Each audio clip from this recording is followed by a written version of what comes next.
Let me introduce to you now the members of the Judicial and Bar Council who are present in this morning's public panel interview. We have with us the Honorable Congresswoman Jerville R. Luistro, ex-officio member representing the Legislative Department. She is the chairperson of the Committee on Justice in the House of Representatives. Honorable Justice Jose Catral Mendoza, JBC Executive Committee Chairperson and regular member representing the retired justices of the Supreme Court. Honorable Attorney Nesauro H. Firme, regular member representing the Academe. Honorable Justice Erlinda Piñera Uy, regular member representing the Integrated Bar of the Philippines. And Honorable Attorney Jose V. Mejia, regular member representing the private sector. May I now refer you to the Honorable Congresswoman Luistro to officially open today's public panel interview.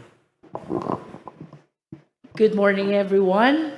The public panel interview of applicants for the position of the Ombudsman is hereby declared open.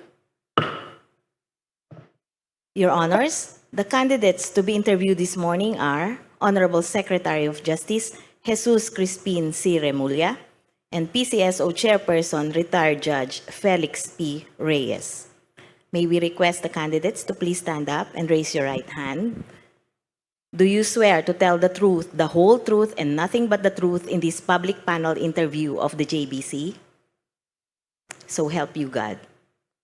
May we request Secretary Remulla to please proceed to your designated seat in the middle, and for Judge Reyes to please proceed first to the holding area. Thank you, Judge. Your Honors, the first candidate to be interviewed this morning is the Honorable Secretary of Justice Jesus Crispin C. Remulla.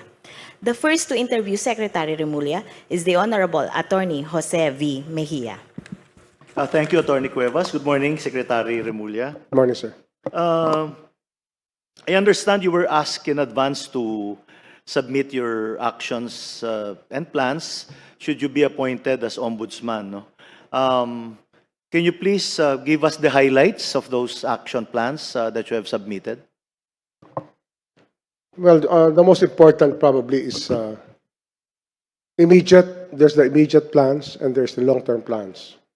Well, the plans would really depend on how we view the position.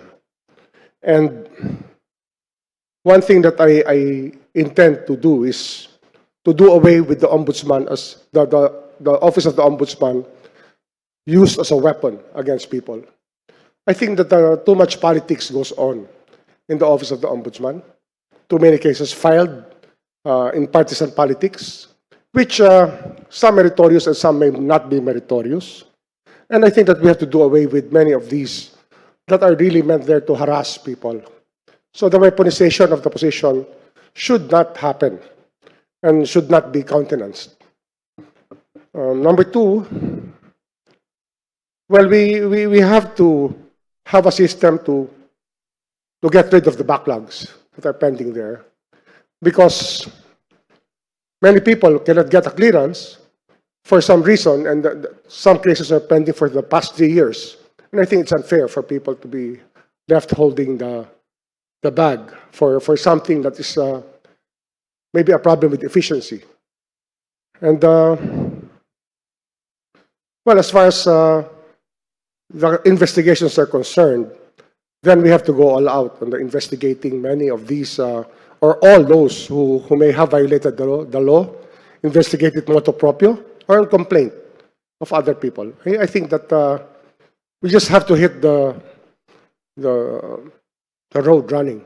That's what we have to do here, because if you think about it, the deadline is always yesterday. Okay, thank you. Secretary, in a recent Philippine Star news article, it was reported that a particular advocacy group wants an ombudsman who is competent, fiercely independent, with unquestionable integrity. Do you think you fit these attributes? I do. I think that my independence, my track record will speak for itself. For the past 30, 38 years as a lawyer, 37 years as a lawyer, as a legislator, as a staffer, assistant secretary at the PMS, as a governor of Cavite. I think that I have been fiercely independent with my decisions, and always keeping in regard the legal principles and the interests of the people. Secretary, arguably, you're one of the most awaited applicants to be interviewed today, no?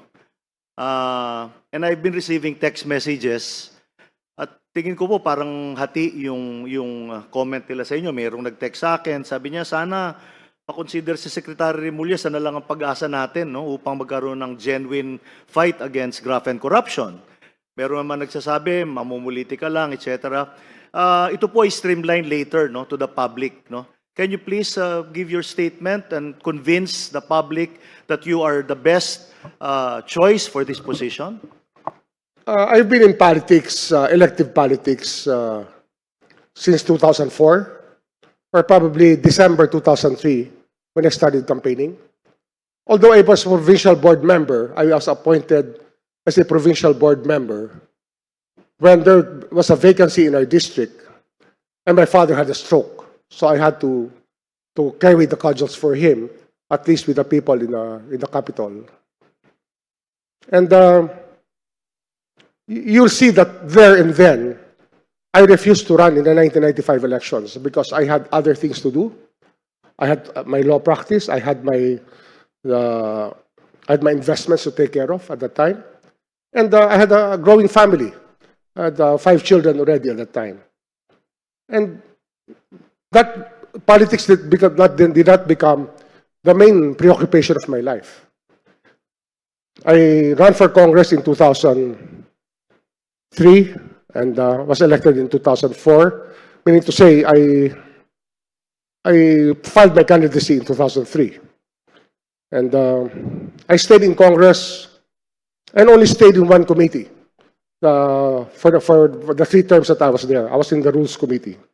Although I became Deputy Speaker, which is technically still a part of the Rules Committee, during my 3rd term in office as Congressman. Politics has always been a part of life for us because my father was a governor and he was a politician, but he was an outstanding lawyer during his time. But it was not, politics did not become the be-all and end-all of my life. Before politics, I dabbled in so many other things that I think would be significant in the way I am now, right now. I was formed as a person not because of politics, but politics became me later on. I became involved in politics, and as usual, I'm very passionate with what I do. So it should not be a worry because politics is temporary. All these political ties are temporary. The more important thing, I believe, is national interest. And it is in the interest of the Filipino people that somebody with a vision, leadership, and courage go on and take this job so that we can settle many matters in our country and put it in the proper direction. Thank you. That was my final question, Secretary, and I wish you good luck. Thank you. Thank you, Attorney Cuevas. Thank you, Attorney Mejia. Our next interviewer is the Honorable Justice Erlinda Piñera Uy. Thank you, Attorney Cuevas. Good morning, Secretary Remulla. Good morning, ma'am. As the current Secretary of Justice, what inspired you to pursue the role of Ombudsman at this point of your career? And how does this transition contribute to your vision for public service? I think that the impunity of corruption in our system now is an emergency situation already, and it really needs a leader to put everything together for the country. And it is only through the Office of the Ombudsman, designed by the framers of the Constitution, that graft and corruption can be curtailed and even prevented, which is the better part of the job. Prevention is probably a better medicine for our system than the cure of having to put people in jail. But just the same, we will have to prosecute people to show the example that no deed will go unpunished. And the most important part of it would be being able to gather the proper evidence to support the case. Without any evidence, any case will rise and fall. With evidence, a case will prosper. So that's the most important part of it. How do you define moral courage in public office? And if appointed, how would you best demonstrate your moral courage and independence from political influence? I think that my experience in politics and my experience in public service would show that I've had and I have the moral courage to do what is right. Probably the number one is I'm the eldest son of my father, and I found the moral courage not to run for office in 1995, and I only ran for office in 2004. I think that this fierce independence from even my father defined my character. And when I was appointed as Assistant Secretary of the PMS, I became an assistant to the President, President Estrada then. And when he was being removed from office, I wrote his last letter based on the Constitution, Article 7, Section 11, giving a leave of absence so that he would step down for the moment so that the Vice President can be the acting President. Of course, the rest is history. The Supreme Court ruled that there was a concept called constructive resignation, something which, of course, is reprehensible in labor law and all other laws that we have. So there, I really fought for that principle through and through. And later on, in the impeachment of Justice Corona, I was a deputy speaker. I was supposed to carry the line of Malacanang, the way that Congress runs. I still stood against the impeachment of Justice Corona. I believe that he was being persecuted and that there was a fishing expedition out there and that there was really no due process but a political kangaroo court that really tried and convicted Mr. Corona. So I stood up against the tide, so to speak, when things had to go that way. What role should the Ombudsman play in ensuring compliance with procurement laws and preventing ghost projects or anomalous transactions? Well, as I said earlier, prevention is actually the what we need to do when the office of the Ombudsman becomes an actual active office again. And the role that the Ombudsman will play here is actually to go around the country or to gather people, put them into a seminar, and tell them to study these rules properly, and, of course, open the lines to the public so that we can be apprised of what's happening. There's nothing like a concerned public telling the Ombudsman that there's something going wrong, something going on, which is wrong from the very start in the procurement process. And I think that that would be a good way to start, is to open that line to the public.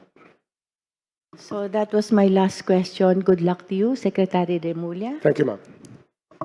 Thank you, Justice Uy. Our next interviewer is the Honorable Congresswoman Jervil Luistro.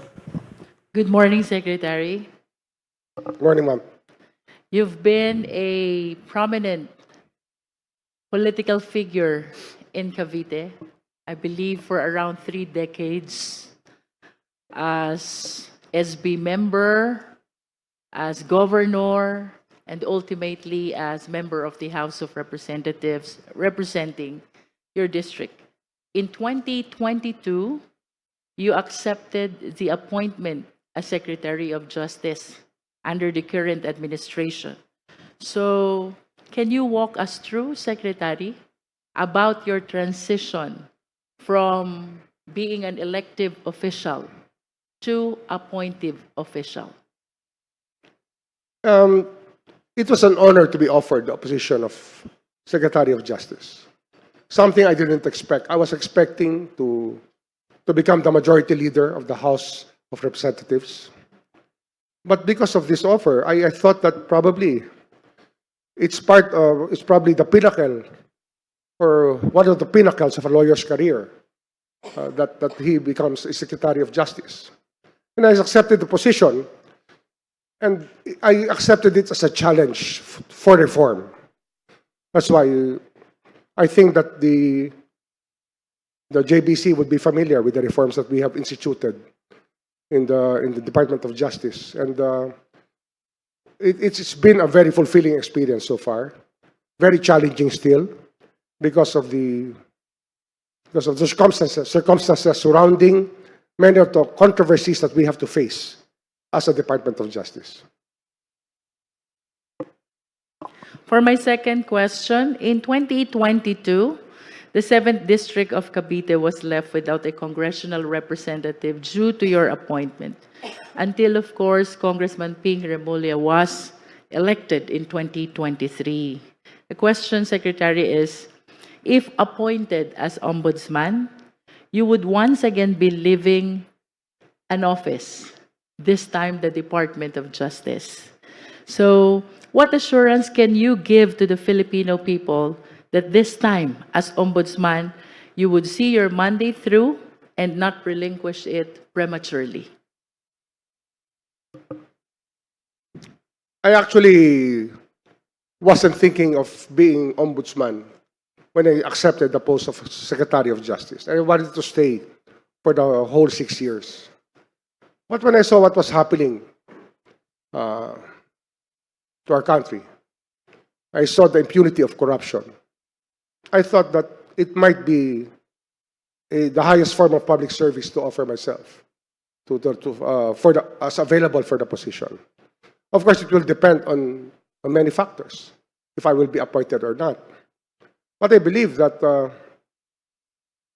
staying the course is most important, especially in the job of the Ombudsman. And I think that the design of the office of the Ombudsman has already shown that one cannot run for public office anymore. One who accepts the office of the Ombudsman does so with the colatilia that there will be no more politics after, especially at the age that I'll be retiring if I'm accepted or appointed to the post of Ombudsman. I'll be retiring. The term will be over at the age of 71, turning 72. I think by that time, I would have reached the peak of my prowess physically and intellectually. And we don't really know if it will be on the decline already. But I think that the best years are here ahead of us, and that this problem has to be solved. I will provide, I believe, the leadership needed to curb corruption, to stop corruption in our country. So does that mean that you will be finishing your tenure in the Ombudsman if given the chance to be appointed as such? I hope so. I hope so. God willing, I'll be staying there. Yes. For my next question, Secretary, of course, you are the proponent and the author of Circular number 15 and number 28. This is the rule which mandated for an increased amount of evidence from probable cause to reasonable certainty of conviction standard.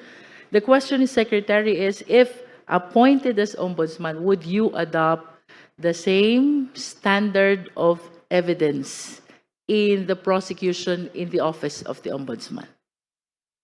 I believe so. Maybe even a higher form. But prima facie would be a reasonable amount of evidence to be able to file a case, because many of the cases decided by the Ombudsman seem to be always dismissed. Many of the decided cases of the Ombudsman, especially dismissal of government ranking government officials, are usually reversed by the Court of Appeals. So we have to study the cases filed and why this happens. I believe that the higher iota of evidence will help make this decision stronger and more final, and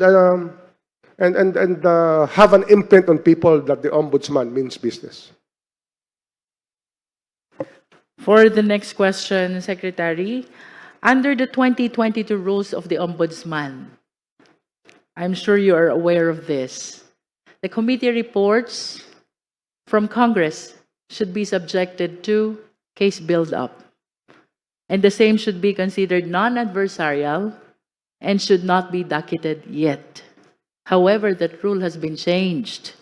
In 2025, they provided for a rule that once received, the same should be docketed and subjected to preliminary investigation right away.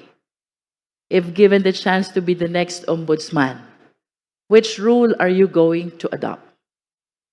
I think that immediately docketing a report would not be advantageous to the Office of the Ombudsman. I believe that the flexibility is needed to be able to do a case build-up. And that, because in my experience, I have received some committee reports or partial committee reports from Congress. And then they asked me, have you filed the case? But the committee report did not contain the evidence needed. So we still have to do a case build-up. I mean, it puts you on the right track on where to investigate, but it does not provide the necessary evidence. So how can you treat it immediately as a docketed case? I think that it's more important that we do a case build-up first before docketing a case.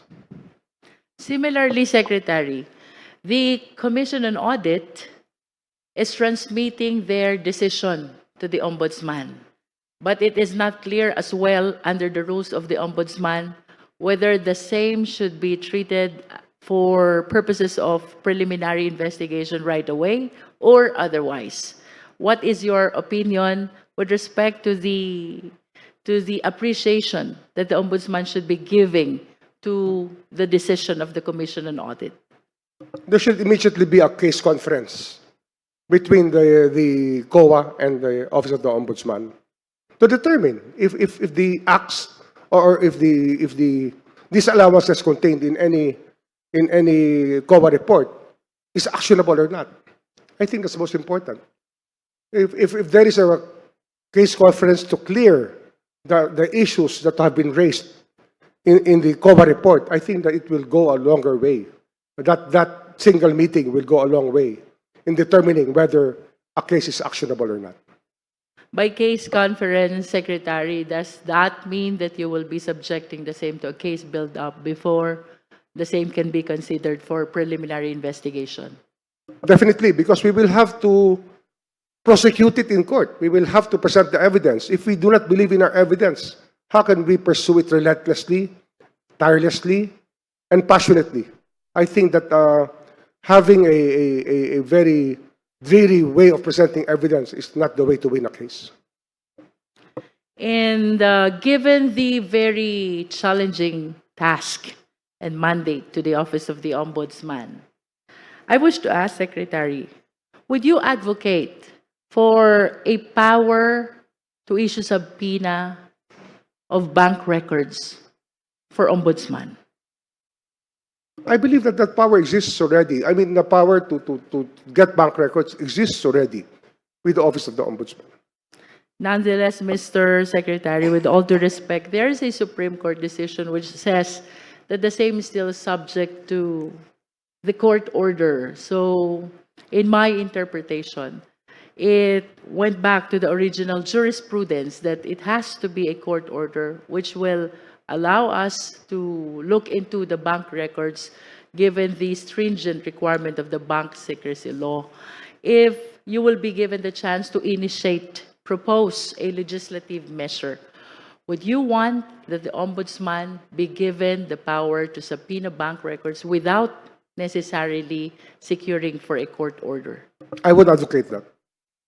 I don't think that filtering the move through the judiciary is an assurance that the case will go properly.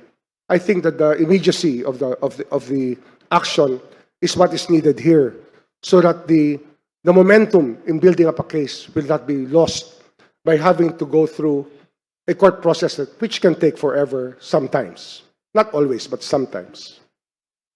That will be a stern warning for the erring public officials.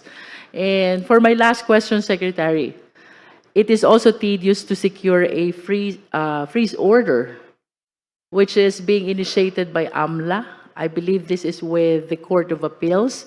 Would you advocate as well that the Ombudsman be given its own power to issue freeze order? I wouldn't do that.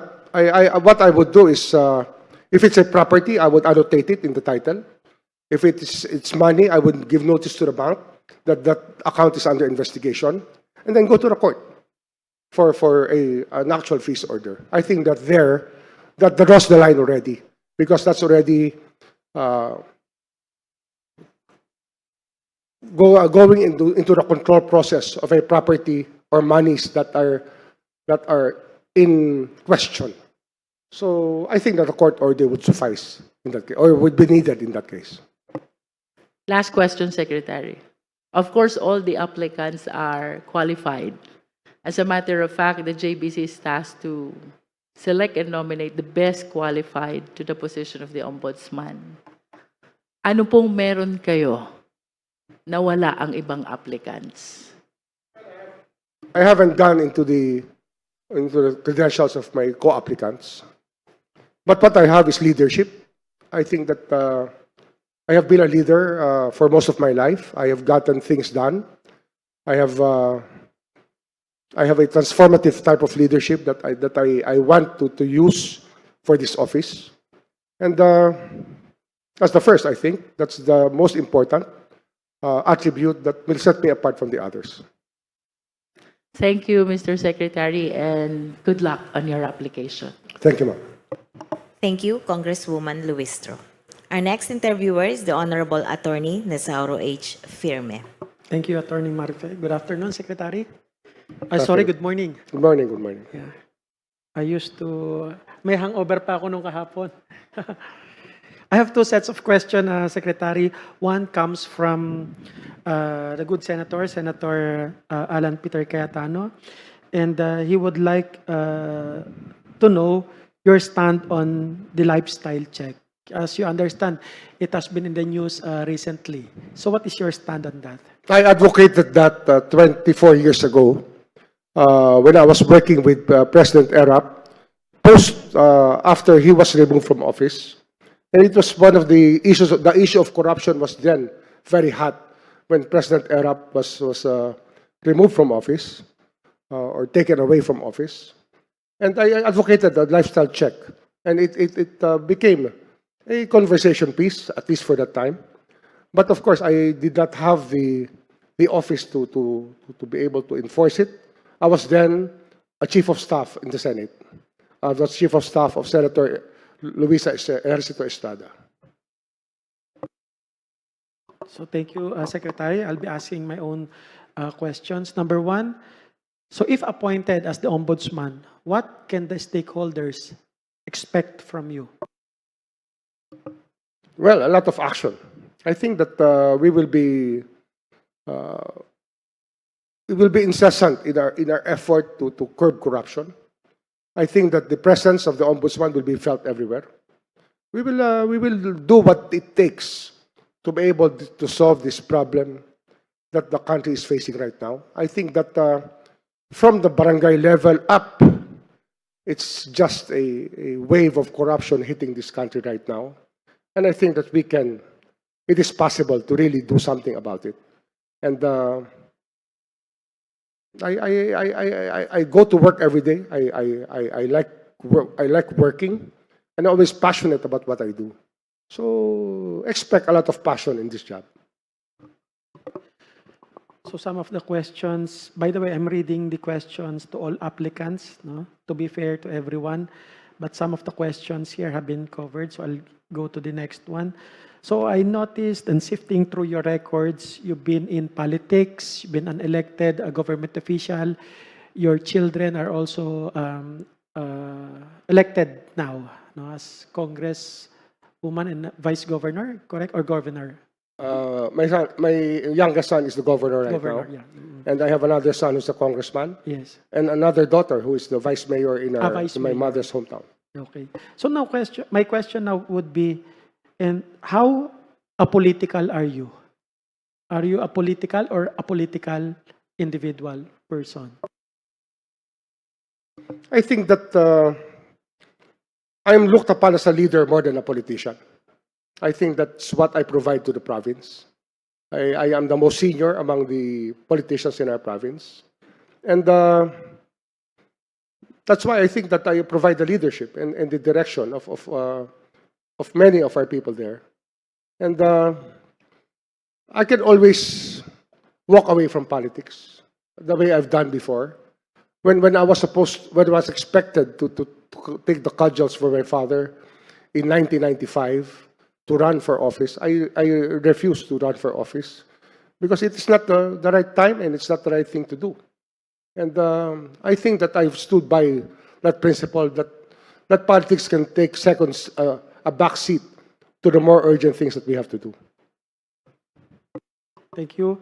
As we know, you have relatives in the government, and independence is one of the qualities of a good ombudsman. So, how would you display your independence should you become the next ombudsman? I've always been a maverick of sorts in many ways. When I was in Congress, I moved around alone. I stood by my job. That's what I have to do, is what I did. And I have been fiercely independent about the life I've been living, even here in the DOJ. The influence peddlers have stayed away from us because of this. We have not allowed people to come in and then try to tell us to decide cases in their behalf. I think that speaks for itself. I think that there has been no noise whatsoever about how we conduct ourselves in the DOJ. And as for my whole record as a public servant, I think that's open. I think people know how I've been, even in the House, in Congress, even as governor of Cavite. People have seen how independent I've been in doing things that had to be done. Thank you, Secretary. Another quality of a good ombudsman would be integrity. So my question now is, can you tell us an instance where your integrity was put to test, and how did you navigate through that? In Congress, there was a time where it became the go-to thing to do was to put your PDAF into a foundation. I refused to do that. I stuck to the scholarships and to medical assistance because it was the right thing to do. And what this amounts to is really trying to control the money that does not belong to you. So we're better off doing it the right way. I think that was a big temptation that caused the conviction and prosecution of many congressmen. And 2 of them were convicted within our ranks. And that shows that it doesn't work for me. These enticements do not work for me. I do not want to dirty my hands with such things. Next question, Secretary. How much value do you give to public perception? In the age of trolls, in the age of social media, public perception can be created by troll farms and by people who have nothing better to do. It's important because it's a feedback mechanism, but we cannot be totally immune to it. We have to get that feedback properly so that we do the right thing. I think that in the end, it should be constructive for us and not disturb us. But I will not stake my life in social media. I will not debate with anybody in social media because nobody wins a debate there. And I understand as a public servant, you do good and you get criticism still. So how do you handle public criticism, Secretary? Any tip? Well, I think that I'm busy enough as it is to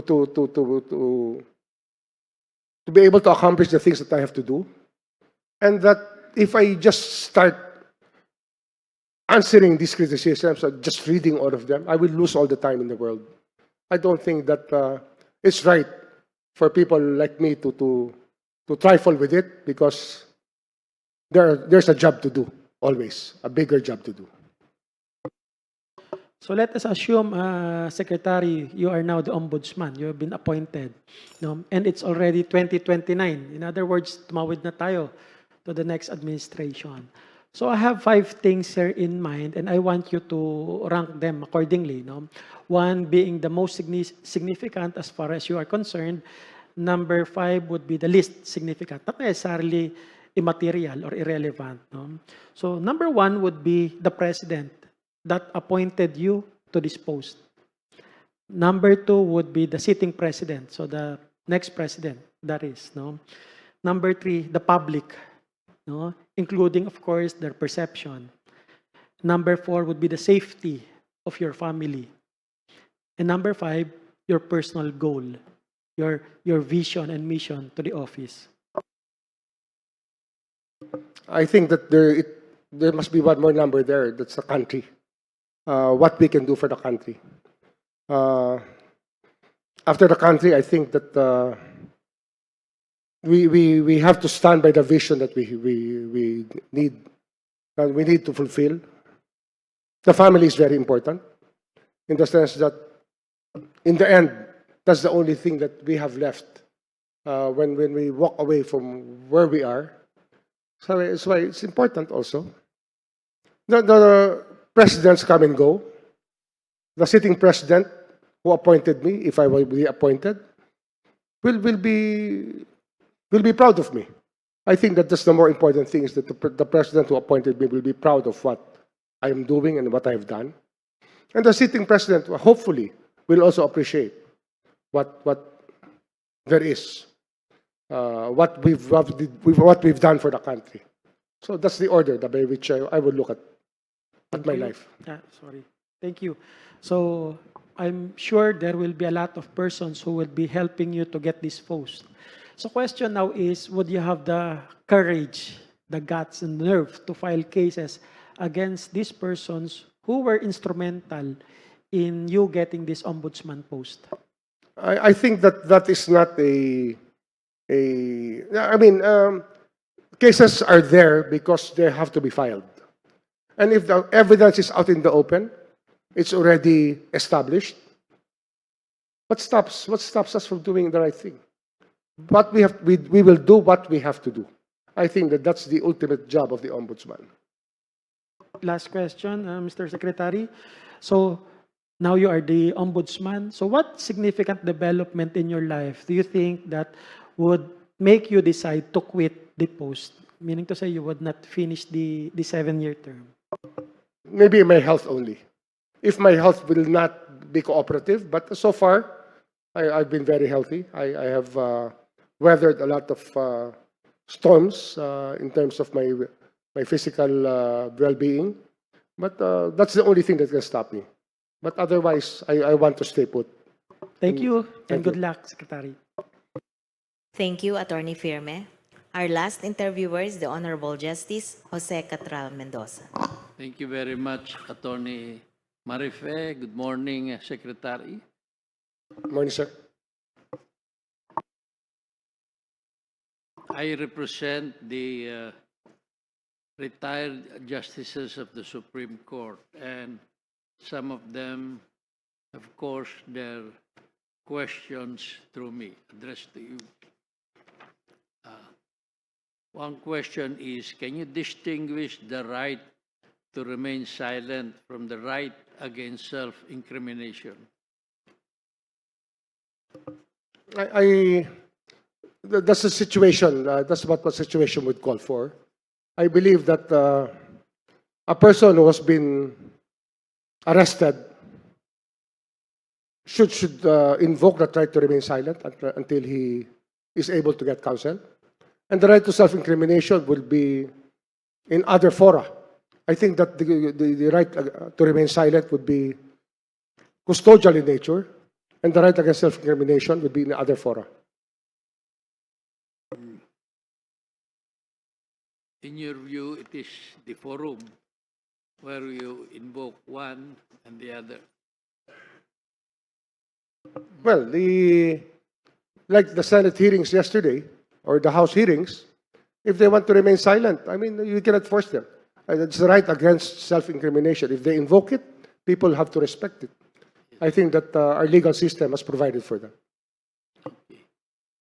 Does the Office of the Ombudsman have legal standing to intervene on appeal in administrative cases resolved by it? On appeal, Your Honor? On appeal with the Court of Appeals, let's say? Yes, yes, on appeal in administrative cases. Well, Decisions of it should have standing. It should be given standing. I think that the review of the actions of the ombudsman in court will entail its participation. Okay.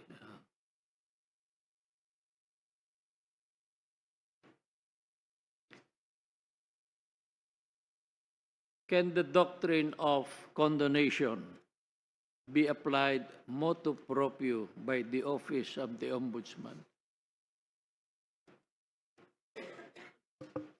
To be able to forgive a wrong as it is, I think is something that would be very, very controversial. That can only be done if a person is to become a state witness or a whistleblower. Then we can condone what they have done in the past. But as a power itself, I think only the courts should be doing that.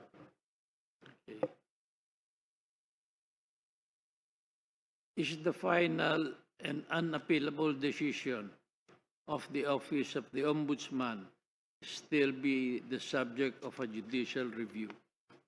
Of course, everything is subject to judicial review, I believe. Okay. I think no more.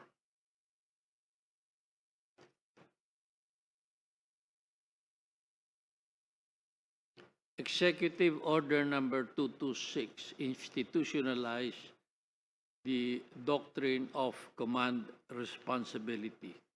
What are the elements for one to be liable under said doctrine? What elements should be proved? That will be the last question from my colleagues. The authority, power and authority. Yes. Number one is an element that's needed. A command. That power and authority is used for a decision by the people under the said authority, and that the authority would have to stand by the actions of those under him. Oh, there are three actually. You name one. What are the other two?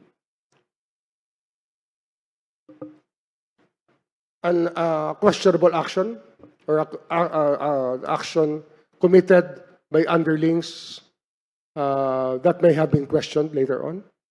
Yes. What are the nature of those actions? The carrying out of executive actions. I think that these are ministerial actions, or actions that are part or parcel of the job being done by the person, or by the outfit involved. How about the superior? Well, the superior, in allowing such actions to happen, should be responsible for what has been done and what is being done.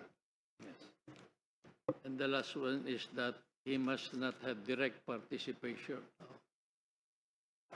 Okay. Yes, sir. In your program here, you already covered this. You said you're going to raise the probable cause standard to prima facie evidence. That is your circular, SOJ circular. But in the category improve the clearance system, you wrote requirements will be streamlined so only complaints with sufficient prima facie basis can hold up issuance. can you explain that in the light of your earlier position or what you have been advocating, raising the probable cause standard to prima facie evidence with reasonable certainty of conviction? Well, in the clearance Regarding system, the sometimes clearance. it becomes a headache for many people who are applying for positions when they have been with their cases pending, which have aged considerably and which have been pending for the longest time. And I think that the standard has to be raised as to why we keep cases alive. If the case does not contain any evidence, it's a cold case, we can dismiss it for subject to refiling without prejudice. But I think that we cannot hold people to account for something when the office is not doing anything to resolve the controversy. Who will make such determination in the office of the Ombudsman? I think the fact finding will have to do it. The people So who it will also take time. well, Because you, it's just this is it's more yes or than no 3 question. days. We can actually dismiss a case without prejudice of refiling, because that is the only way to do it. If it is weaponized as such, then it's unfair. I don't think that it should be weaponized. I don't think that the office of the Ombudsman should be weaponized.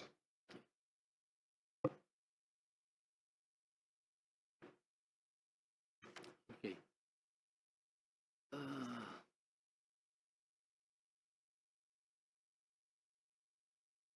Secretary, are you impulsive? No, sir. No.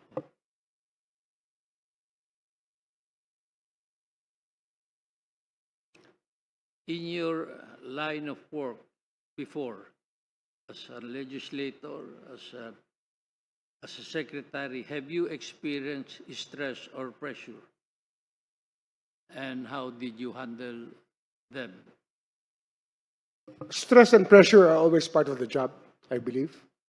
As a legislator, during the corona hearings, there was a lot of pressure on us to follow Malacanang, but I refused. I just had to take it on the chin, if whatever they wanted to happen. So I stood by my commitment and my belief that the process was being used to vilify a person without any due process, because what was filed against him did not contain many of the fishing expedition matters that became part of the evidence. I think that should never happen. Secretary, can you cite an instance in your career when you made an unpopular decision because it was right and lawful? It was the right and lawful thing to do. And how did you handle the consequences? My career as a SOJ, as a Secretary of Justice, or my whole career in itself? The whole career. Just an instance when you made an unpopular decision.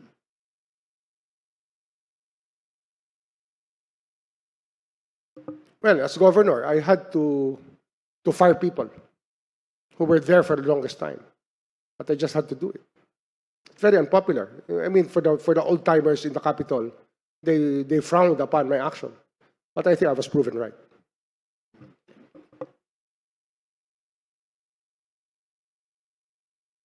How will you protect the office of the Ombudsman from becoming a tool for political harassment? As I said in the opening questions, Yes, we cannot allow the office of the Ombudsman to be weaponized by anybody.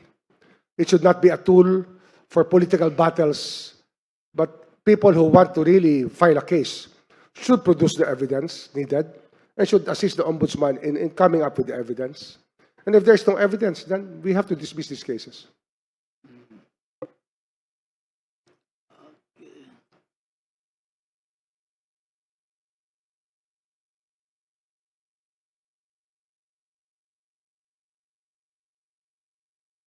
You see.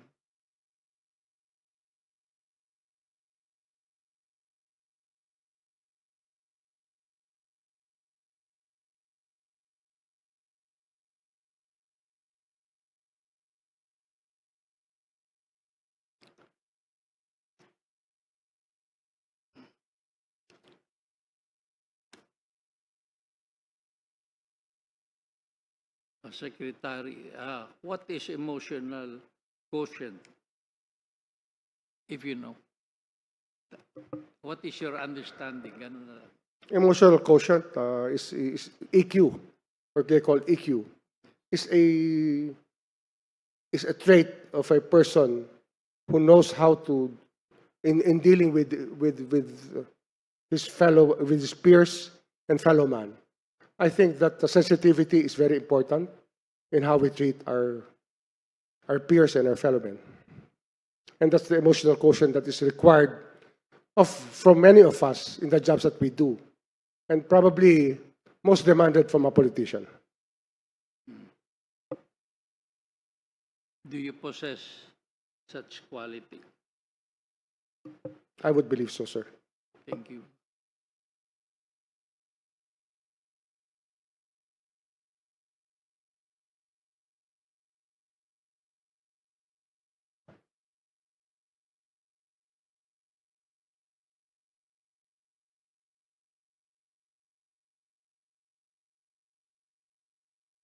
I think that will be all, Secretary. Thank you very much for your time. Thank you very much. Your excuse.